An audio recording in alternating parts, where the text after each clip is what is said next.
ਵਿਦੇਸ਼ਾਂ ਵਿੱਚ ਭਾਰਤ ਵੱਲੋਂ ਸਿੱਖਾਂ ਦੇ ਕਤਲਾਂ ਵਿਰੁੱਧ ਰੋਸ ਵਜੋਂ 9 ਦਸੰਬਰ ਨੂੰ ਬਠਿੰਡਾ ਵਿਖੇ ਖਾਲਸਾ ਮਾਰਚ ਕੱਢੇਗਾ ਦਲ ਖਾਲਸਾ। ਭਾਈ ਜਗਤਾਰ ਸਿੰਘ ਹਵਾਰਾ ਇੱਕ ਹੋਰ ਕੇਸ 'ਚ ਹੋਏ ਬਰੀ। 84 ਸਿੱਖ ਕਤਲੇਆਮ ਦੇ ਪੀੜਤਾਂ ਵੱਲੋਂ ਵੱਡਾ ਰੋਸ ਪ੍ਰਦਰਸ਼ਨ। ਵਿਦੇਸ਼ਾਂ ਵਿੱਚ ਭਾਰਤ ਵੱਲੋਂ ਸਿੱਖ ਆਗੂਆਂ ਦੇ ਗੈਰ ਕਾਨੂੰਨੀ ਕਤਲ ਕਰਾਉਣ ਦੇ ਮੁੱਦੇ ਤੇ ਦਲ ਖਾਲਸਾ ਵੱਲੋਂ ਅਹਿਮ ਪ੍ਰੈਸ ਕਾਨਫਰੰਸ ਕੀਤੀ ਗਈ। ਪ੍ਰੈਸ ਕਾਨਫਰੰਸ ਨੂੰ ਸੰਬੋਧਨ ਕਰਦਿਆਂ ਪਾਰਟੀ ਦੇ ਬੁਲਾਰੇ ਪਰਮਜੀਤ ਸਿੰਘ ਮੰਡ ਅਤੇ ਪਰਮਜੀਤ ਸਿੰਘ ਟਾਂਡਾ ਨੇ ਕਿਹਾ ਕਿ ਇਸ ਖੁਲਾਸੇ ਨੇ ਜਸਟਿਨ ਟਰੂਡੋ ਦੀ ਆਪਣੀ ਪਾਰਲੀਮੈਂਟ ਵਿੱਚ ਕਈ ਗੱਲ ਨੂੰ ਸੱਚ ਸਾਬਿਤ ਕਰ ਦਿੱਤਾ ਹੈ ਕਿ ਕੈਨੇਡਾ ਦੇ ਉੱਘੇ ਸਿੱਖ ਆਗੂ ਹਰਦੀਪ ਸਿੰਘ ਨਿੱਜਰ ਦੇ ਕਤਲ ਨਾਲ ਭਾਰਤ ਸਰਕਾਰ ਦੇ ਏਜੰਟ ਜੁੜੇ ਹੋਏ ਹਨ। ਵਿਸ਼ਵ ਮਨੁੱਖੀ ਅਧਿਕਾਰ ਦਿਵਸ ਦੀ ਪੂਰਵ ਸੰਧਿਆ ਤੇ ਸਾਡੇ ਕਾਰਕੁਨ ਸਿੱਖ ਕੌਮ ਦੇ ਖਿਲਾਫ ਭਾਰਤ ਦੀਆਂ ਅੰਤਰਰਾਸ਼ਟਰੀ ਹਿੰਸਕ ਤੇ ਮਾਰੂ ਕਾਰਵਾਈਆਂ ਦੇ ਖਿਲਾਫ ਆਪਣਾ ਰੋਸ ਅਤੇ ਗੁੱਸਾ ਦਰਜ ਕਰਨ ਲਈ ਬਠਿੰਡਾ ਵਿੱਚ ਸੜਕਾਂ ਤੇ ਉਤਰਨਗੇ। ਉਨ੍ਹਾਂ ਸਪਸ਼ਟ ਕਿਹਾ ਕਿ ਗੁਰਪਤਵੰਤ ਸਿੰਘ ਪੰਨੂ ਦੀਆਂ ਗਤੀਵਿਧੀਆਂ ਜਾਂ ਸੋਚ ਨਾਲ ਸਹਿਮਤ ਹੋਣਾ ਜਾਂ ਨਾ ਹੋਣਾ ਹਰ ਇੱਕ ਦਾ ਅਧਿਕਾਰ ਹੈ। ਉਨ੍ਹਾਂ ਸਪਸ਼ਟ ਕੀਤਾ ਕਿ ਬਹੁਤ ਸਾਰੇ ਮੁੱਦਿਆਂ ਤੇ ਅਸੀਂ ਵੀ ਪੰਨੂ ਦੇ ਪੈਂਤੜਿਆਂ ਨਾਲ ਸਹਿਮਤ ਨਹੀਂ ਹੁੰਦੇ ਤੇ ਜਨਤਕ ਰੂਪ ਵਿੱਚ ਆਪਣੀ ਅਸਹਿਮਤੀ ਪ੍ਰਗਟ ਕਰਦੇ ਆ ਰਹੇ ਹਾਂ, ਪਰ ਸਿੱਖ ਕੌਮ ਇਹ ਬਰਦਾਸ਼ਤ ਕਦੇ ਵੀ ਨਹੀਂ ਕਰੇਗੀ ਕਿ ਭਾਰਤ ਸਰਕਾਰ ਉਸ ਦੀ ਜਾਂ ਕਿਸੇ ਸਿੱਖ ਦੀ ਗੈਰ ਕਾਨੂੰਨੀ ਹੱਥਕੰਡਿਆਂ ਨਾਲ ਜਾਨ ਲਵੇ ਜੋ ਖਾਲਿਸਤਾਨ ਦੀ ਵਿਚਾਰਧਾਰਾ ਦਾ ਹਾਮੀ ਹੈ ਜਾਂ ਪੰਜਾਬ ਦੀ ਆਜ਼ਾਦੀ ਲਈ ਲੜ ਰਿਹਾ ਹੈ। ਅਮਰੀਕਾ ਦੇ ਨਿਆਂ ਵਿਭਾਗ ਵੱਲੋਂ ਲਾਏ ਗਏ ਇਸ ਦੋਸ਼ ਨੇ ਭਾਰਤ ਦੇ ਅੰਤਰਰਾਸ਼ਟਰੀ ਕਾਰਵਾਈਆਂ ਬਾਰੇ ਸਿੱਖ ਆਵਾਮ ਦੇ ਡਰ ਅਤੇ ਦੋਸ਼ਾਂ ਨੂੰ ਪ੍ਰਮਾਣਿਤ ਕੀਤਾ ਹੈ। ਪਹਿਲਾਂ ਪਾਕਿਸਤਾਨ ਵਿੱਚ ਉੱਘੇ ਸਿੱਖ ਖਾੜਕੂ ਪਰਮਜੀਤ ਸਿੰਘ ਪੰਜਵੜ ਦਾ ਕਤਲ ਕੀਤਾ, ਫਿਰ ਕੈਨੇਡਾ ਵਿੱਚ ਨਿੱਜਰ ਅਤੇ ਹੁਣ ਅਮਰੀਕਾ ਦੇ ਪੰਨੂ ਦੇ ਕਤਲ ਦੀ ਸਾਜ਼ਿਸ਼ ਦਾ ਪਰਦਾਫਾਸ਼ ਕੀਤਾ ਹੈ। ਮੰਡ ਨੇ ਕਿਹਾ ਕਿ ਹਰ ਚੇਤਨ ਸਿੱਖ ਦੀ ਜ਼ੁਬਾਨ ਤੇ ਹੈ ਕਿ ਭਾਰਤ ਦੀ ਸੂਚੀ ਵਿੱਚ ਅਗਲਾ ਕੌਣ ਟਾਰਗੇਟ ਹੈ। ਜਦੋਂ ਮਣੀਪੁਰ ਸੜ ਰਿਹਾ ਸੀ, ਭਾਰਤੀ ਪ੍ਰਧਾਨ ਮੰਤਰੀ ਚੁੱਪ ਰਹੇ। ਜਦੋਂ ਟਰੂਡੋ ਨੇ ਨਿੱਜਰ ਦੇ ਕਤਲ ਲਈ ਭਾਰਤ ਸਰਕਾਰ ਵੱਲ ਉਂਗਲ ਉਠਾਈ ਤਾਂ ਮੋਦੀ ਨੇ ਚੁੱਪ ਰਹਿਣ ਨੂੰ ਤਰਜੀਹ ਦਿੱਤੀ। ਮੰਡ ਨੇ ਨਰਿੰਦਰ ਮੋਦੀ ਤੇ ਟਿੱਪਣੀ ਕਰਦਿਆਂ ਕਿਹਾ ਕਿ ਅਮਰੀਕੀ ਦੋਸ਼ਾਂ ਤੋਂ ਬਾਅਦ ਵੀ ਮੋਦੀ ਜੀ ਫਿਰ ਚੁੱਪ ਹਨ। ਦਲ ਖਾਲਸਾ ਨੇ ਵਿਦੇਸ਼ਾਂ ਵਿੱਚ ਵਸਦੇ ਸਿੱਖ ਅਤੇ ਖਾਸ ਕਰਕੇ ਪੰਜਾਬ ਦੇ ਸਿੱਖਾਂ ਨੂੰ ਸਪਸ਼ਟ ਸੱਦਾ ਦਿੱਤਾ ਹੈ ਕਿ ਉਹ ਸਿੱਖਾਂ ਵਿਰੁੱਧ ਭਾਰਤ ਦੇ ਹਿੰਸਕ ਹਮਲੇ ਨੂੰ ਅਣਗੌਲਿਆਂ ਕਰਕੇ ਨਵੀਂ ਪਿਰਤ ਨੂੰ ਸਥਾਪਿਤ ਨਾ ਹੋਣ ਦੇਣ। ਅਸੀਂ ਹਕੂਮਤ ਦੀ ਦਹਿਸ਼ਤਗਰਦੀ ਵਿਰੁੱਧ ਹਰ ਪੱਧਰ ਤੇ ਲੜਾਂਗੇ ਤੇ ਮੁਕਾਬਲਾ ਕਰਾਂਗੇ ਅਤੇ 5 ਅੱਖਾਂ ਵਾਲੇ ਮੁਲਕਾਂ ਨੂੰ ਆਪਣੀ ਧਰਤੀ ਤੇ ਭਾਰਤ ਦੀ ਕਾਰਵਾਈ ਤੇ ਨਿਰੰਤਰ ਨਜ਼ਰ ਰੱਖਣ ਦੀ ਅਪੀਲ ਕਰਾਂਗੇ, ਕਿਉਂਕਿ ਅਮਰੀਕੀ ਅਦਾਲਤ ਵਿੱਚ ਦਾਇਰ ਕੀਤੇ ਗਏ ਕਾਗਜ਼ਾਂ ਨੇ ਖੁਲਾਸਾ ਕੀਤਾ ਹੈ ਕਿ ਭਾਰਤ ਦੇ ਨਿਸ਼ਾਨੇ ਤੇ ਹੋਰ ਸਿੱਖ ਵੀ ਹਨ ਜਿਨ੍ਹਾਂ ਨੂੰ ਉਹ ਮਾਰਨ ਲਈ ਬੇਤਾਬ ਹੈ। ਗੁਰਪਤਵੰਤ ਸਿੰਘ ਪੰਨੂ ਦੇ ਨਾਲ ਕਿਸੇ ਦੀ ਸਹਿਮਤੀ ਜਾਂ ਅਸਹਿਮਤੀ ਹੋਣਾ ਕੁਦਰਤੀ ਗੱਲ ਹੈ। ਇੰਡੀਆ ਉਹਦੇ ਨਾਲ ਅਸਹਿਮਤ ਹੋ ਸਕਦਾ ਹੈ। ਅਸੀਂ ਵੀ ਉਹਦੇ ਬਹੁਤ ਸਾਰੇ ਕੰਮ ਕਰਨ ਦੇ ਤਰੀਕਿਆਂ ਦੇ ਨਾਲ, ਉਹਦੀ ਸਟੇਟਮੈਂਟਸ ਦੇ ਨਾਲ ਸਹਿਮਤ ਨਹੀਂ ਗਏ।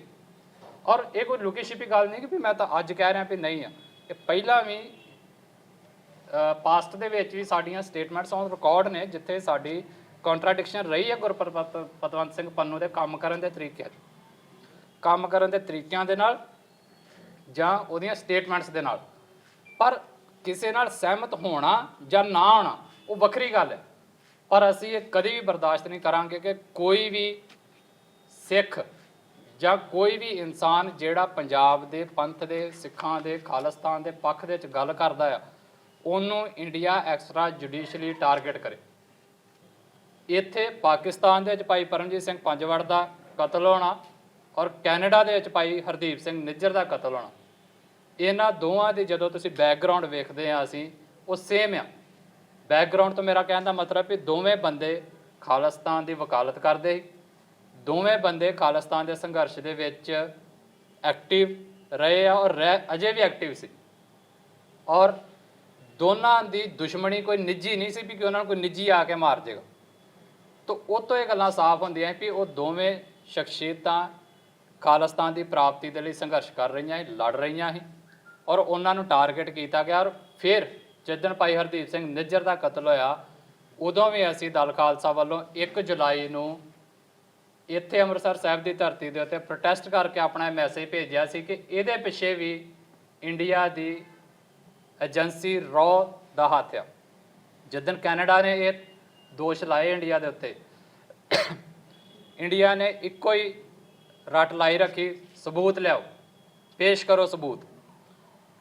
ਹੁਣ ਲੇਟੈਸਟ ਡਿਵੈਲਪਮੈਂਟ ਇਹ ਹੋਈ ਆ ਕਿ ਅਮਰੀਕਨ ਸਰਕਾਰ ਨੇ, US ਨੇ ਜਿਹੜੀਆਂ ਰਿਪੋਰਟਾਂ ਆਈਆਂ ਨੇ, ਫਾਈਨੈਂਸ਼ੀਅਲ ਟਾਈਮਸ ਦੀ ਜਿੱਦਣ ਰਿਪੋਰਟ ਜਨਤਕ ਹੋਈ ਉਸ ਤੋਂ ਬਾਅਦ ਹੁਣ ਅਮਰੀਕਾ ਦੇ ਜਸਟਿਸ ਡਿਪਾਰਟਮੈਂਟ ਨੇ ਡਾਕੂਮੈਂਟ ਜਨਤਕ ਕੀਤਾ ਆ, ਜਿਹਦੇ ਵਿੱਚ ਉਹਨਾਂ ਨੇ ਵਿਦ ਪ੍ਰੂਫ ਇਹ ਗੱਲ ਸਾਬਤ ਕੀਤੀ ਆ ਕਿ ਕਿਸ ਤਰੀਕੇ ਦੇ ਨਾਲ ਇੱਕ ਅਮਰੀਕਨ ਸਿਟੀਜ਼ਨ ਨੂੰ ਜਿਹਦਾ ਨਾਮ ਗੁਰਪਤਵੰਤ ਸਿੰਘ ਪੰਨੂ ਆ, ਉਹਨੂੰ ਟਾਰਗੇਟ ਕਰਨ ਦੇ ਲਈ ਇੰਡੀਆ ਦੀਆਂ ਏਜੰਸੀਆਂ ਰੋਲ ਅਦਾ ਕਰਦੀਆਂ ਪਈਆਂ। ਇਹਦੇ ਵਿੱਚ ਬਹੁਤ ਸਾਰੇ ਹੁਣ ਜਿਹੜਾ ਇੰਡੀਆ ਦਾ ਸਟੈਂਡ ਆ ਤੁਸੀਂ ਵੇਖੋ, ਹੁਣ ਇੰਡੀਆ ਕਹਿੰਦਾ ਜੀ ਫਿਰ ਉਸ ਗੱਲ ਉਹੋ ਹੀ ਕਹਿ ਰਿਹਾ ਆ, ਬਟ ਘੁਮਾ ਕੇ ਸਾਡੀ ਪਾਲਿਸੀ ਨਹੀਂ ਗੀ। ਅਸੀਂ ਇਹ ਸਮਝਦੇ ਆ ਵੀ ਤੁਹਾਡੀ ਇਹ ਸਿਰਫ ਇਕੱਲੀ ਪਾਲਿਸੀ ਨਹੀਂ ਆ, ਬਲਕਿ ਤੁਸੀਂ ਇਹ ਹੁਣ ਮਿੱਥ ਲਿਆ ਆ ਕਿ ਜਿਹੜਾ ਵੀ ਤੁਹਾਡੇ ਦਿੱਤੇ ਹੋਏ ਜ਼ਖਮਾਂ ਦੇ ਵਿਰੁੱਧ ਬੋਲੇਗਾ ਜਾਂ ਜਿਹੜਾ ਵੀ ਆਪਣੀ ਹੱਕ ਸੱਚ ਦੀ ਆਵਾਜ਼ ਬੁਲੰਦ ਕਰੇਗਾ, ਤੁਸੀਂ ਉਹਨੂੰ ਟਾਰਗੇਟ ਕਰ ਰਹੇ ਹੋ। ਤੁਸੀਂ ਵੇਖੋ ਮਣੀਪੁਰ ਦੇ ਜੱਗਾਂ ਲੱਗੀਆਂ, ਮੋਦੀ ਸਾਹਿਬ ਚੁੱਪ। ਇੱਥੇ ਕਿੰਨੇ ਥਾਵਾਂ ਦੇ ਉੱਤੇ ਵਾਇਲੇਸ਼ਨਸ ਹੋਈ, ਮੋਦੀ ਸਾਹਿਬ ਚੁੱਪ। ਨਿੱਜਰ ਦੇ ਕੇਸ ਦੇ ਵਿੱਚ ਕੈਨੇਡੀਅਨ ਪ੍ਰਾਈਮ ਮਿਨਿਸਟਰ ਨੇ ਦੋਸ਼ ਲਾਏ ਪਾਰਲੀਮੈਂਟ ਦੇ ਵਿੱਚ ਖਲੋ ਕੇ, ਮੋਦੀ ਸਾਹਿਬ ਚੁੱਪ। ਤੇ ਹੁਣ ਜਿੱਦਣ US ਦਾ ਜਸਟਿਸ ਡਿਪਾਰਟਮੈਂਟ ਦੋਸ਼ ਲਾ ਰਿਹਾ ਆ, ਮੋਦੀ ਸਾਹਿਬ ਫਿਰ ਚੁੱਪ। ਕੀ ਸਿਰਫ ਇਹਨਾਂ ਨੂੰ ਆਪਣੀ ਮਨ ਦੀ ਬਾਤ ਹੀ ਕਰਨੀ ਆਉਂਦੀ ਹੈ ਰੇਡੀਓ ਦੇ ਉੱਤੇ ਬਹਿ ਕੇ? ਜਿੱਦਣ ਦੁਨੀਆ ਸਵਾਲ ਚੁੱਕਦੀ ਹੈ, ਆਪਣੀ ਚੁੱਪੀ ਕਿੱਦਾਂ ਤੋੜਨਗੇ? ਜੇ ਇਹ ਵਾਕਿਆ ਸੀਰੀਅਸ ਨੇ, ਜੇ ਇਹਨਾਂ ਨੂੰ ਲੱਗਦਾ ਹੈ ਕਿ ਇਹਨਾਂ ਦੇ ਉੱਤੇ ਲਾਏ ਗਏ ਦੋਸ਼ ਬੇਬੁਨਿਆਦ ਨੇ, ਤੇ PM ਆਪਣੀ ਚੁੱਪ ਤੋੜੇ ਔਰ ਜਵਾਬ ਦੇਵੇ ਲੋਕਾਂ ਨੂੰ, ਔਰ ਸੱਚ ਜਿਹੜਾ ਆ ਉਹ ਸਾਹਮਣੇ ਆਉਣਾ ਚਾਹੀਦਾ ਹੈ। ਬੰਦੀ ਸਿੰਘ ਭਾਈ ਜਗਤਾਰ ਸਿੰਘ ਹਵਾਰਾ ਨੂੰ ਚੰਡੀਗੜ੍ਹ ਜ਼ਿਲ੍ਹਾ ਅਦਾਲਤ ਵੱਲੋਂ ਇੱਕ ਹੋਰ ਕੇਸ ਵਿੱਚ ਵੀ ਬਰੀ ਕਰ ਦਿੱਤਾ ਗਿਆ ਹੈ। ਪੁਲਿਸ ਇਸ ਮਾਮਲੇ ਵਿੱਚ ਵੀ ਕੋਈ ਠੋਸ ਸਬੂਤ ਪੇਸ਼ ਨਹੀਂ ਕਰ ਸਕੀ। ਪੁਲਿਸ ਵੱਲੋਂ ਨਾਮਜ਼ਦ ਗਵਾਹ ਦੀ ਮੌਤ ਹੋ ਗਈ ਹੈ, ਇਸ ਕਾਰਨ ਭਾਈ ਜਗਤਾਰ ਸਿੰਘ ਹਵਾਰਾ ਨੂੰ ਬਰੀ ਕਰ ਦਿੱਤਾ ਗਿਆ ਹੈ। ਹਵਾਰਾ ਖਿਲਾਫ 2005 ਵਿੱਚ ਚੰਡੀਗੜ੍ਹ ਦੇ ਸੈਕਟਰ 17 ਵਿੱਚ ਅਸਲਾ ਐਕਟ ਅਤੇ ਵਿਸਫੋਟਕ ਪਦਾਰਥ ਰੱਖਣ ਦਾ ਕੇਸ ਦਰਜ ਕੀਤਾ ਗਿਆ ਸੀ।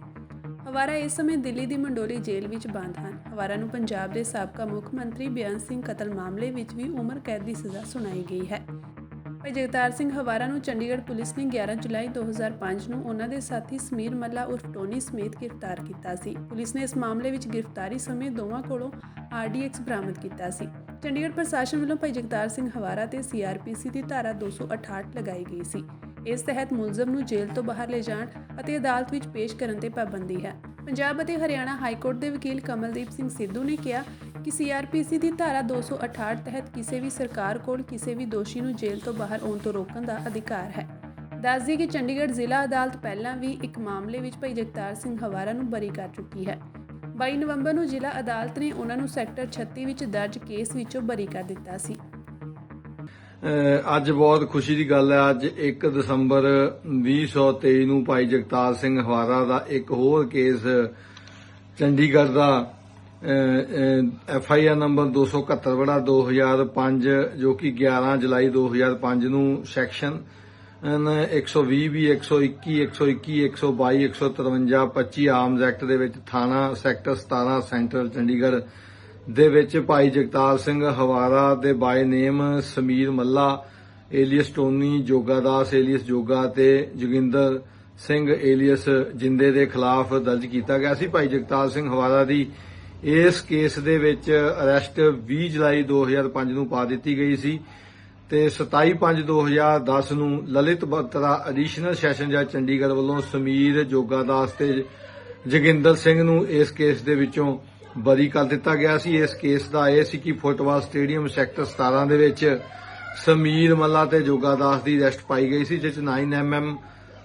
ਦਾ ਇੱਕ ਪਿਸਟਲ ਤੇ 30 ਬੋਰ ਦਾ ਇੱਕ ਪਿਸਟਲ ਜਿਹੜਾ ਇਹਦੇ ਤੇ ਪਾਇਆ ਗਿਆ ਸੀਗਾ ਇਸ ਕੇਸ ਦੇ ਵਿੱਚ, ਤੇ ਜੋਗਿੰਦਰ ਸਿੰਘ ਨੂੰ ਬਾਅਦ 'ਚ ਨੋਮੀਨੇਟ ਕੀਤਾ ਤੇ ਇਹ ਕੇਸ ਉਹਨਾਂ ਦਾ ਬਰੀ ਹੋ ਗਿਆ। ਭਾਈ ਜਗਤਾਰ ਸਿੰਘ ਹਵਾਰਾ ਤੇ 268 ਲੱਗੀ ਹੋਣ ਕਰਕੇ ਜਿਹੜਾ ਇਹ ਕੇਸ ਉਹਨਾਂ ਦਾ ਨਹੀਂ ਚੱਲ ਸਕਿਆ ਤੇ ਉਹ ਬਾਅਦ ਦੇ ਵਿੱਚ ਜਦੋਂ 2017-18 ਦੇ ਵਿੱਚ ਭਾਈ ਜਗਤਾਰ ਸਿੰਘ ਹਵਾਰਾ ਨੇ ਦਾਸ ਦੀ ਇਹਨਾਂ ਕੇਸਾਂ ਦੀ ਪੈਰਵਾਈ ਦੀ ਡਿਊਟੀ ਲਗਾਈ ਸੀ ਤਾਂ ਇਹਨਾਂ ਕੇਸਾਂ ਦੀ ਜਿਹੜੀ ਹੈਗੀ ਹੈ FIR ਤੱਕ ਵੀ ਜਿਹੜੀ ਮਿਲੀ ਨਹੀਂ ਸੀ। RTI ਐਕਟ ਦੇ ਤਹਿਤ ਜਿਹੜੀ FIR ਲਈ ਗਈ 2020 ਦੇ ਵਿੱਚ, ਫਿਰ ਮਿਲੀ FIR, ਬੇਲ ਫਾਈਲ ਕੀਤੀ 11 ਜਨਵਰੀ 2021 ਨੂੰ। 19 ਜਨਵਰੀ 2021 ਨੂੰ ਬੇਲ ਜੱਜ ਰਾਜੀਵ ਗੋਇਲ ਨੇ ਡਿਸਮਿਸ ਕੀਤੀ ਐਡੀਸ਼ਨਲ ਸੈਸ਼ਨ ਜੱਜ ਚੰਡੀਗੜ੍ਹ ਨੇ, ਤੇ ਨਾਲ ਦੀ ਨਾਲ ਉਹਨਾਂ ਨੇ ਇਸ ਕੇਸ ਨੂੰ ਚਲਾਉਣ ਦੀ ਜਿਹੜੀ ਕਾਰਵਾਈ ਸ਼ੁਰੂ ਕਰ ਦਿੱਤੀ। ਅਸੀਂ ਉਸ ਬੇਲ ਦੇ ਲਈ ਹਾਈ ਕੋਰਟ ਦੇ ਵਿੱਚ ਗਏ ਜਿੱਥੇ 30/4/2021 ਨੂੰ ਜਸਟਿਸ ਅਲਕਾ ਸਰੀਨ ਨੇ ਭਾਈ ਜਗਤਾਰ ਸਿੰਘ ਹਵਾਰਾ ਦੀ ਇਸ ਕੇਸ ਦੀ ਜਿਹੜੀ ਆ ਉਹ ਬੇਲ ਰਿਜੈਕਟ ਕੀਤੀ। ਅਸੀਂ ਫਿਰ ਉਸ ਕੇਸ ਦੀ ਬੇਲ ਦੇ ਵਾਸਤੇ ਸੁਪਰੀਮ ਕੋਰਟ ਦੇ ਵਿੱਚ ਗਏ। ਜਸਟਿਸ ਸੰਜੇ ਕਿਸ਼ਨ ਕੌਲ ਤੇ ਜਸਟਿਸ ਹਿੰਮਤ ਗੁਪਤਾ ਦੇ ਬੈਂਚ ਨੇ SLP ਭਾਈ ਜਗਤਾਰ ਸਿੰਘ ਹਵਾਰਾ ਦੀ 23/7/2021 ਨੂੰ ਡਿਸਮਿਸ ਕਰ ਦਿੱਤੀ। ਇਨ ਦੀ ਮੀਨ ਟਾਈਮ ਜਿਹੜਾ ਕੇਸ ਸੀ ਉਹ ਇਨੀਸ਼ੀਏਟ ਹੋ ਚੁੱਕਿਆ ਸੀਗਾ ਤੇ ਉਸ ਕੇਸ ਦੇ ਵਿੱਚ ਜਦੋਂ ਕੇਸ ਫਿਰ ਚਾਰਜ ਲੱਗ ਗਿਆ 11/8/2023 ਤੋਂ 2023 ਦੇ ਵਿੱਚ ਸੀਨੀਅਰ ਐਡਵੋਕੇਟ ਸਰਦਾਰ ਅਮਰ ਸਿੰਘ ਚਾਹਲ ਤੇ ਸਾਡੇ ਵੀਰ ਐਡਵੋਕੇਟ ਦਲਸ਼ੇਰ ਸਿੰਘ ਜੰਡਿਆਲਾ ਨੇ ਇਸ ਕੇਸ ਦੀ ਪੈਰਵਾਈ ਪੂਰੀ ਕੀਤੀ ਤੇ ਸਿਰੇ ਨਿਭਾਇਆ ਤੇ ਅੱਜ 1 ਦਸੰਬਰ 2023 ਨੂੰ ਇਹ ਕੇਸ ਜਿਹੜਾ ਬਰੀ ਹੋ ਗਿਆ। 1984 ਦੇ ਸਿੱਖ ਕਤਲੇਆਮ ਦੇ ਪੀੜਤ ਪਰਿਵਾਰਾਂ ਵੱਲੋਂ ਅੱਜ ਸ੍ਰੀ ਅਕਾਲ ਤਖਤ ਸਾਹਿਬ ਤੇ ਅਰਦਾਸ ਕੀਤੀ ਗਈ। ਉਹਨਾਂ ਕਿਹਾ ਕਿ 40 ਸਾਲ ਹੋ ਚੁੱਕੇ ਹਨ 1984 ਦੇ ਕਾਤਲਾਂ ਨੂੰ ਹਜੇ ਤੱਕ ਸਜ਼ਾਵਾਂ ਨਹੀਂ ਹੋਈਆਂ। ਪੰਜਾਬ ਤੇ ਹਰਿਆਣਾ ਹਾਈ ਕੋਰਟ ਨੇ ਫੈਸਲਾ ਕੀਤਾ ਸੀ ਕਿ ਪੀੜਤ ਪਰਿਵਾਰਾਂ ਨੂੰ ਵਸਾਇਆ ਜਾਵੇਗਾ, ਪਰ ਸਰਕਾਰ ਵੱਲੋਂ ਸਾਡੀ ਕੋਈ ਸੁਣਵਾਈ ਨਹੀਂ ਕੀਤੀ ਜਾ ਰਹੀ ਅਤੇ ਨਾ ਹੀ ਸਾਨੂੰ ਕੋਈ ਸਮਾਂ ਦਿੱਤਾ ਜਾ ਰਿਹਾ ਹੈ। ਇਸ ਮੌਕੇ 1984 ਦੇ ਪੀੜਤਾਂ ਨੇ ਗੱਲਬਾਤ ਕਰਦੇ ਹੋਏ ਕਿਹਾ ਕਿ ਸ੍ਰੀ ਅਕਾਲ ਤਖਤ ਸਾਹਿਬ ਤੋਂ ਅਰਦਾਸ ਕਰਕੇ ਅਸੀਂ ਚੰਡੀਗੜ੍ਹ ਨੂੰ ਕੂਚ ਕਰ ਰਹੇ ਹਾਂ। ਉਹਨਾਂ ਕਿਹਾ ਕਿ ਉੱਥੇ ਚੰਡੀਗੜ੍ਹ ਵਿੱਚ ਸਾਡੀਆਂ ਬੀਬੀਆਂ ਵਰ ਤੇ ਬੈਠ ਰਹੀਆਂ ਹਨ। ਉਹਨਾਂ ਕਿਹਾ ਕਿ ਭਗਵੰਤ ਮਾਨ ਸਰਕਾਰ ਵੱਲੋਂ ਵੀ ਸਾਡੀ ਕੋਈ ਸੁਧ ਨਹੀਂ ਲਈ ਜਾ ਰਹੀ। ਇਸ ਮੌਕੇ ਪੀੜਤ ਪਰਿਵਾਰਾਂ ਵੱਲੋਂ ਹੱਥਾਂ ਦੇ ਵਿੱਚ ਮਿੱਟੀ ਦੇ ਤੇਲ ਦੀਆਂ ਬੋਤਲਾਂ ਫੜੀਆਂ ਹੋਈਆਂ ਸਨ। ਤੇ ਅੱਜ ਅਸੀਂ ਸਾਡੇ ਕੋਲ ਮਸਲੇ ਨੇ ਪੰਜਾਬ ਦੇ ਨੇ 40 ਸਾਲ ਹੋ ਗਏ ਨੇ ਜਿਹੜੇ 84 ਦੇ ਕਾਤਲ ਸਜ਼ਾਵਾਂ ਨਹੀਂ ਹੋਈਆਂ।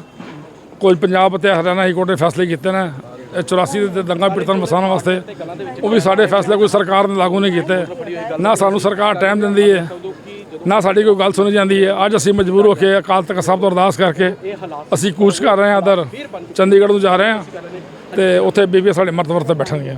ਇਨਸਾਫ ਤਾਂ ਕੋਈ ਮਿਲੇ ਨਹੀਂ, ਨਾ ਤੇ ਜਿਹਨਾਂ ਨੇ ਕਤਲੇਆਮ 10,000 ਸਿੱਖਾਂ ਦਾ ਕੋਈ ਇਨਸਾਫ ਮਿਲਿਆ ਅਜੇ ਤੱਕ। 40 ਸਾਲ ਹੋ ਗਏ ਨੇ ਦਿੱਤੇ ਕਿ ਸਰਕਾਰ ਨੇ ਜਿਹੜੇ ਪੰਜਾਬ ਦੇ ਮਸਲੇ ਨੇ ਸੀਐਮ ਗੱਲ ਨਹੀਂ ਸੁਣਦਾ। ਕੌਮੀ ਘੱਟ ਗਿਣਤੀ ਕਮਿਸ਼ਨ ਦੇ ਚੇਅਰਮੈਨ ਇਕਬਾਲ ਸਿੰਘ ਲਾਲਪੁਰਾ ਵੱਲੋਂ 1984 ਸਿੱਖ ਕਤਲੇਆਮ ਦੇ ਪੀੜਤ ਪਰਿਵਾਰਾਂ ਦੀਆਂ ਮੰਗਾਂ ਨੂੰ ਲੈ ਕੇ ਅਹਿਮ ਪ੍ਰੈਸ ਕਾਨਫਰੰਸ ਕੀਤੀ ਗਈ। ਕਾਨਫਰੰਸ ਦੌਰਾਨ ਉਹਨਾਂ ਕਿਹਾ ਕਿ ਦਿੱਲੀ ਵਿੱਚ ਵਿਧਵਾ ਕਲੋਨੀ ਜੋ ਕਿ 1984 ਵਿੱਚ ਕਤਲ ਕੀਤੇ ਸਿੱਖਾਂ ਦੀਆਂ ਵਿਧਵਾਵਾਂ ਦੇ ਨਾਂ ਤੇ ਬਣੀ, ਉਸ ਦਾ ਨਾਮ ਬਦਲਿਆ ਜਾਵੇਗਾ, ਕਿਉਂਕਿ ਇਸ ਨਾਲ ਉਹਨਾਂ ਨੂੰ 1984 ਵਿੱਚ ਜੋ ਵੀ ਹੋਇਆ ਉਸ ਨੂੰ ਭੁੱਲਣ ਵਿੱਚ ਮੁਸ਼ਕਲਾਂ ਆਉਂਦੀਆਂ ਹਨ। ਉਹਨਾਂ ਕਿਹਾ ਕਿ ਸਰਕਾਰ ਵੱਲੋਂ ਪੀੜਤ ਪਰਿਵਾਰਾਂ ਨੂੰ ਹੋਰ ਸਹੂਲਤਾਂ ਦੇ ਨਾਲ-ਨਾਲ ਬੱਚਿਆਂ ਨੂੰ ਨੌਕਰੀ ਦੇਣ ਦਾ ਐਲਾਨ ਵੀ ਕੀਤਾ ਗਿਆ ਸੀ, ਪਰ ਦਿੱਲੀ ਸਰਕਾਰ ਵੱਲੋਂ ਉਹਨਾਂ ਨੂੰ ਇਹਨਾਂ ਸਹੂਲਤਾਂ ਤੋਂ ਵਾਂਝੇ ਰੱਖਿਆ ਜਾ ਰਿਹਾ ਹੈ। ਜਿੱਥੇ ਵਿਕਾਸ ਨਗਰ ਦੇ ਵਿੱਚ ਕੀ ਹੈਗਾ, ਤਿਲਕ ਨਗਰ ਦੇ ਵਿੱਚ, ਤਿਲਕ ਬਿਹਾਰ ਦੇ ਵਿੱਚ ਜਿਹੜਾ ਬਹੁਤ ਵੱਡਾ ਕਤਲ-ਏ-ਆਮ ਹੋਇਆ ਸੀ, ਕਿਉਂਕਿ ਰਾਈਟਿੰਗ ਨਹੀਂ ਹੋਈ। ਰਾਈਟਿੰਗ ਉਹ ਹੁੰਦੀ ਆ ਜਿਹਦੇ 'ਚ ਦੋਵੇਂ ਪਾਸੇ ਇੱਕ ਦੂਜੇ ਨਾਲ ਲੜਨ। ਜਿਹੜਾ ਕੇਵਲ ਇੱਕ ਪਾਸੇ ਦਾ ਕਤਲ ਹੋਇਆ ਇਹਨੂੰ ਅਸੀਂ ਕਤਲ-ਏ-ਆਮ ਹੀ ਕਿਹਾ ਜਾ ਸਕਦਾ। ਉੱਥੇ ਹਜ਼ਾਰਾਂ ਹੀ ਸਿੱਖ ਮਾਰੇ ਗਏ ਔਰ ਉਸ ਜਿਹੜੀ ਕਾਲੋਨੀ ਹੈ ਉਹ ਲੋਕਾਂ ਦੀ ਚਰਚਾ 'ਚ ਹੈ, ਵਿਧਵਾ ਕਲੋਨੀ। ਸੋ ਉਹਨਾਂ ਦੇ ਹੁਣ ਬੱਚੇ ਵੀ ਵਿਆਹੇ ਗਏ, ਨੌਵਾਂ ਵੀ ਆ ਗਈਆਂ। ਵਿਧਵਾ ਸ਼ਬਦ ਉਸ ਲਈ ਹੈ ਜਿਸ ਔਰਤ ਦਾ ਪਤੀ ਨਾ ਹੋਵੇ। ਜਿਸ ਕਾਲੋਨੀ 'ਚ ਅੱਜ ਬੱਚੇ ਵਿਆਹੇ ਗਏ, ਉਹਨਾਂ ਦੇ ਅੱਗੇ ਬੱਚੇ ਹੋ ਗਏ, ਉਹ ਵਿਧਵਾਵਾਂ ਉਹਨਾਂ ਨੂੰ ਲੱਗਦਾ ਕਿ ਸਾਡੇ ਤੇ ਇੱਕ ਦਾਗ ਹੈਗਾ, ਇਹਦਾ ਨਾਮ ਬਦਲ ਕੇ ਕੁਝ ਹੋਰ ਰੱਖਣਾ ਚਾਹੀਦਾ। ਤੇ ਇਹਨਾਂ ਦੀ ਐਪਲੀਕੇਸ਼ਨ ਦੇ ਮੁਤਾਬਕ ਉਹਦਾ ਨਾਮ ਅਸੀਂ ਸ਼ਹੀਦ ਕਲੋਨੀ ਜਾਂ ਸਿੱਖ ਕਲੋਨੀ, ਸਿੰਘ ਕਲੋਨੀ ਸੁਜੈਸਟ ਕਰਕੇ ਕੇਜਰੀਵਾਲ ਸਾਹਿਬ ਨਾਲ ਗੱਲ ਕੀਤੀ ਹੈ। ਉਹਨਾਂ ਨੂੰ ਲਿਖ ਕੇ ਵੀ ਭੇਜਿਆ ਡੀਓ, ਤੇ ਉਹਨਾਂ ਨੂੰ ਅਸੀਂ ਕਹਿ ਰਹੇ ਹਾਂ ਕਿ ਇਸ ਕਾਲੋਨੀ ਦਾ ਨਾਮ ਬਦਲਿਆ ਜਾਵੇ ਤੇ ਤਾਂ ਕਿ ਇਹ ਇੱਜ਼ਤਦਾਰ ਨਾ ਹੋਵੇ। ਉਹ ਪੁਰਾਣੀ ਗੱਲ ਜਿਹੜੀ ਆ ਉਹ ਬਾਰ-ਬਾਰ ਉਹਨਾਂ ਦੇ ਮਨ 'ਚ ਨਾ ਆਵੇ ਕਿ ਅਸੀਂ ਸਾਰੀਆਂ 1984 ਦੇ ਵਿੱਚ ਵਿਧਵਾਵਾਂ ਹੋ ਗਈਆਂ ਸੀ। ਸੋ ਉੱਥੇ ਦਾ ਹਲੇ ਹੋਰ ਵੀ ਬਹੁਤ ਸਾਰਾ ਕੰਮ ਕਰਨ ਵਾਲਾ ਆ, ਜਿਹਦੇ 'ਚ ਅੰਤਰਰਾਸ਼ਟਰੀ ਪੱਧਰ ਤੇ ਵੀ ਪਹਿਲਾਂ ਲੋਕਾਂ ਨੇ ਕੰਮ ਕੀਤਾ, ਲੇਕਿਨ ਹਲੇ ਵੀ ਐਸੇ ਘਰ ਹੈ ਜਿਨ੍ਹਾਂ ਚੁੱਲ੍ਹਾ ਨਹੀਂ ਜਲਦਾ, ਐਸੇ ਘਰ ਹੈ ਜਿਨ੍ਹਾਂ ਦਾ ਬਿਜਲੀ ਦਾ ਬਿੱਲ ਦੇਣ ਵਾਲਾ ਆ, ਐਸੇ ਵੀ ਘਰ ਹੈਗੇ ਆ ਜਿਨ੍ਹਾਂ ਨੂੰ 1984 ਦਾ ਜਿਹੜਾ ਬੈਨੀਫਿਟ ਹੈਗਾ, ਖਾਸ ਕਰਕੇ ਨੌਕਰੀ ਦਾ ਬੈਨੀਫਿਟ। ਕੇਂਦਰ ਸਰਕਾਰ ਨੇ ਗੱਲ ਕੀਤੀ ਸੀ ਕਿ ਹਰ ਬੰਦੇ ਨੂੰ ਇੱਕ ਨੌਕਰੀ ਦਿੱਤੀ ਜਾਏਗੀ, ਸਰਕਾਰ ਕੰਸੀਡਰ ਕਰੇ। ਲੇਕਿਨ ਬਦਕਿਸਮਤੀ ਦੀ ਗੱਲ ਹੈ ਕਿ ਦਿੱਲੀ ਦੇ ਵਿੱਚ ਕੇਵਲ 14 ਬੰਦਿਆਂ ਨੂੰ ਨੌਕਰੀ ਦਿੱਤੀ ਗਈ, ਜਦੋਂ ਕਿ ਸਰਕਾਰ ਦੇ ਮੁਤਾਬਕ 2750 ਤੋਂ ਜ਼ਿਆਦਾ ਬੱਚੇ ਜਿਹੜੇ ਆ ਲੋਕ ਹੈ ਇੱਥੇ ਸ਼ਹੀਦ ਹੋਏ, ਇੱਥੇ ਮਾਰੇ ਗਏ for none of there fault. ਉਹਨਾਂ ਦਾ ਕੋਈ ਕਸੂਰ ਨਹੀਂ ਸੀ, ਉਹਨਾਂ ਨੇ ਉਸ ਕਤਲ ਦੇ ਵਿੱਚ ਉਹਨਾਂ ਦਾ ਕੋਈ ਰੋਲ ਵੀ ਨਹੀਂ ਸੀ, ਦੂਰ ਦਾ ਵੀ ਨਹੀਂ। ਕਈ ਤਫਤੀਸ਼ਾਂ ਹੋ ਗਈਆਂ, ਲੇਕਿਨ ਉਹ ਜਿਹੜੇ ਕਾਤਲ ਹੈ ਉਹ ਹਲੇ ਤੱਕ ਵੀ ਉਹਨਾਂ ਨੂੰ ਸਾਰਿਆਂ ਨੂੰ ਸਜ਼ਾ ਨਹੀਂ ਹੋ ਸਕੀ, ਜਿਹਦੇ ਲਈ ਸਾਡੇ ਪ੍ਰਧਾਨ ਮੰਤਰੀ ਜੀ ਚਿੰਤਿਤ ਵੀ ਨੇ।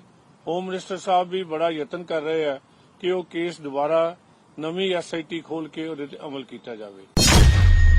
ਸ਼੍ਰੋਮਣੀ ਅਕਾਲੀ ਦਲ ਨੇ ਅੱਜ ਪੰਜਾਬ ਦੇ ਰਾਜਪਾਲ ਬਨਵਾਰੀ ਲਾਲ ਪੁਰੋਹਿਤ ਨੂੰ ਅਪੀਲ ਕੀਤੀ ਕਿ ਮੁੱਖ ਮੰਤਰੀ ਭਗਵੰਤ ਮਾਨ ਦੇ ਹੁਕਮਾਂ ਤੇ 23 ਨਵੰਬਰ ਨੂੰ ਸੁਲਤਾਨਪੁਰ ਲੋਧੀ ਵਿਖੇ ਗੁਰਦੁਆਰਾ ਅਕਾਲ ਬੁੰਗਾ ਸਾਹਿਬ ਤੇ ਹੋਏ ਬੇਅਦਬੀ ਭਰੇ ਹਥਿਆਰਬੰਦ ਹਮਲੇ ਦੀ CBI ਜਾਂਚ ਦੀ ਸਿਫਾਰਿਸ਼ ਕੀਤੀ ਜਾਵੇ ਅਤੇ ਪਾਰਟੀ ਨੇ ਜ਼ੋਰ ਦੇ ਕੇ ਕਿਹਾ ਕਿ ਇਸ ਨਾਲ ਦੁਨੀਆ ਭਰ ਦੀ ਸਿੱਖ ਸੰਗਤ ਦੇ ਹਿਰਦੇ ਮਲੂੰਦਰੇ ਗਏ ਹਨ।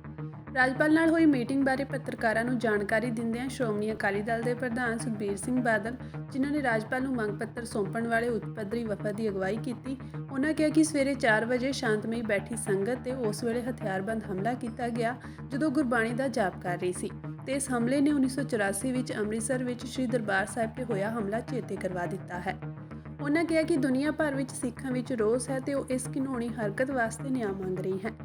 ਕੇਸ ਦੇ ਵੇਰਵੇ ਸਾਂਝੇ ਕਰਦਿਆਂ ਸੁਖਬੀਰ ਸਿੰਘ ਬਾਦਲ ਨੇ ਕਿਹਾ ਕਿ ਸੂਤਰਾਂ ਦੇ ਮੁਤਾਬਕ ਮੁੱਖ ਮੰਤਰੀ ਨੇ ਕਪੂਰਥਲਾ ਪੁਲਿਸ ਨੂੰ ਹੁਕਮ ਦਿੱਤਾ ਕਿ ਗੁਰਦੁਆਰਾ ਅਕਾਲ ਬੁੰਗਾ ਤੋਂ ਨਿਹੰਗ ਸਿੰਘਾਂ ਦੇ ਇੱਕ ਧੜੇ ਨੂੰ ਹਟਾ ਕੇ ਉਹਨਾਂ ਦੇ ਨਜ਼ਦੀਕੀ ਮਿੱਤਰ ਤੇ ਨਿਹੰਗ ਸਿੰਘਾਂ ਦੇ ਵਿਰੋਧੀ ਧੜੇ ਦੀ ਅਗਵਾਈ ਕਰਨ ਵਾਲੇ ਆਗੂ ਦਾ ਕਬਜ਼ਾ ਕਰਵਾਇਆ ਜਾਵੇ।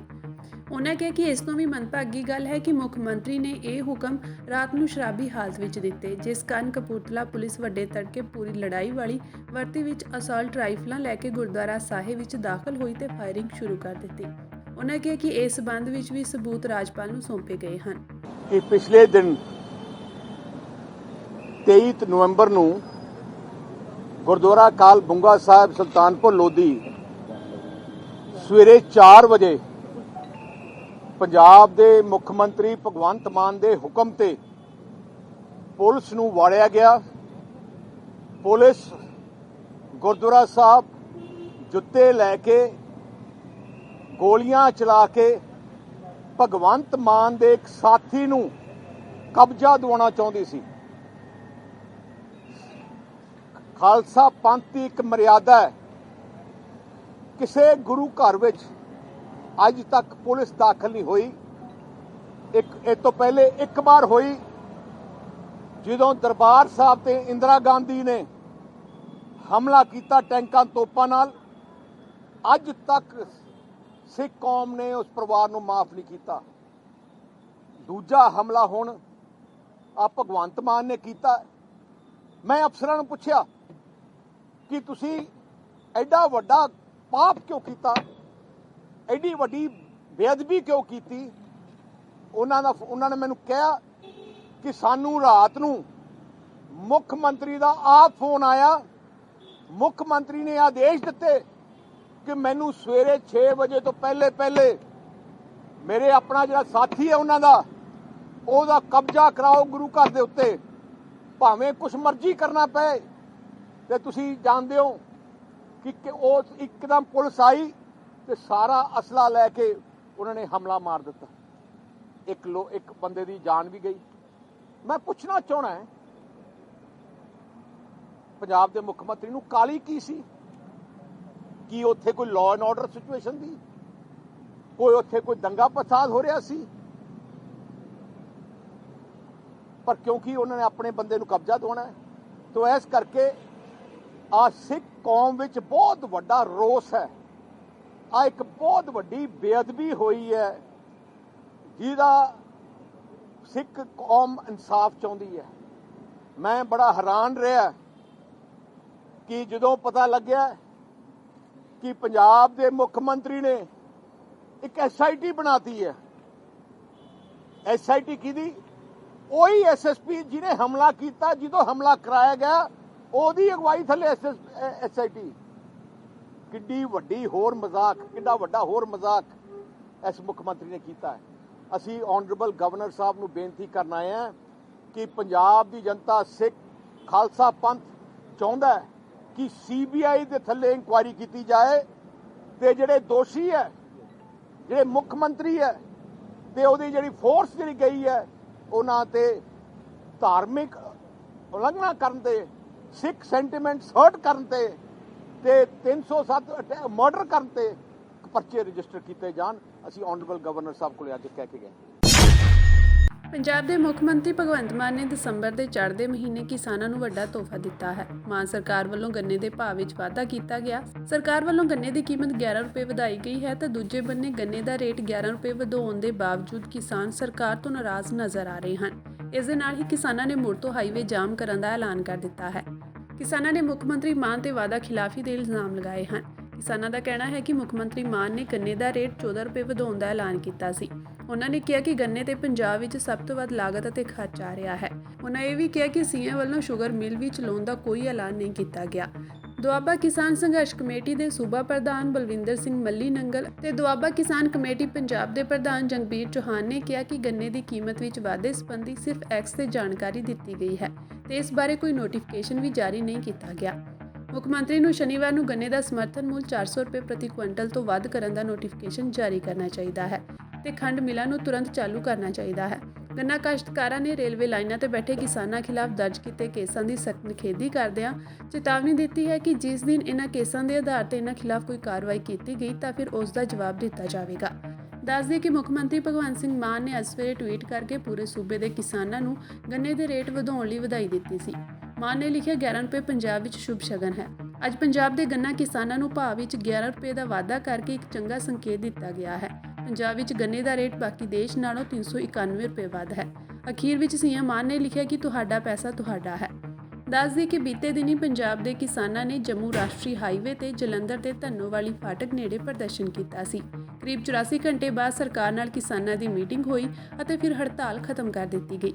ਇਸ ਕਾਰਨ ਰੇਲਵੇ ਟਰੈਕ ਵੀ ਕਰੀਬ 24 ਘੰਟੇ ਬੰਦ ਰਿਹਾ, ਜਿਸ ਕਾਰਨ ਕਰੀਬ 182 ਟ੍ਰੇਨਾਂ ਵੀ ਪ੍ਰਭਾਵਿਤ ਹੋਈਆਂ। ਸੀਐਮ ਮਾਨ ਨੇ ਕਿਸਾਨਾਂ ਨੂੰ ਭਰੋਸਾ ਦਿੱਤਾ ਸੀ ਕਿ ਉਹ ਕਿਸਾਨਾਂ ਨੂੰ ਤੋਹਫੇ ਵਜੋਂ ਗੰਨੇ ਦੇ ਰੇਟ ਜਲਦੀ ਹੀ ਵਧਾ ਦੇਣਗੇ। ਚੰਡੀਗੜ੍ਹ ਵਿੱਚ ਹੋਈ ਮੀਟਿੰਗ ਤੋਂ ਬਾਅਦ ਹੜਤਾਲ ਖਤਮ ਕਰ ਦਿੱਤੀ ਗਈ ਸੀ।